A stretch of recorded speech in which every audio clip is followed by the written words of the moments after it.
In the face of growing GOP support for a bill compelling the Justice Department to release all of the files it has on Jeffrey Epstein, President Trump now appears to be reversing his stance on making the documents public.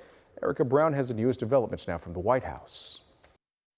Amid growing calls from lawmakers, including Republicans, the House is expected to vote Tuesday on a measure compelling the Justice Department to release all its files related to convicted sex offender Jeffrey Epstein. Let's rip the Band-Aid off and get it done. In a reversal, President Trump is now pushing for the release of the files.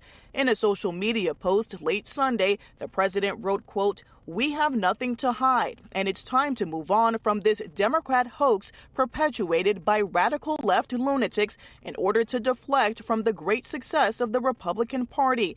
Kentucky Republican Thomas Massie and California Democrat Ro Khanna led the bipartisan effort to force the vote. I'd rather he release all these files.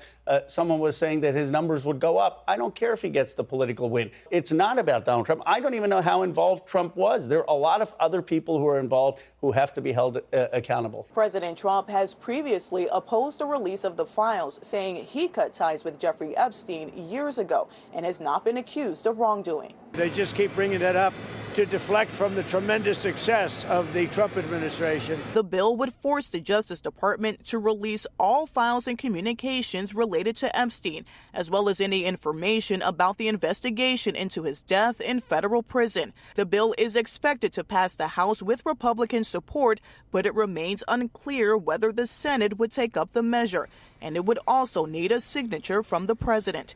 Erica Brown, CBS News, the White House.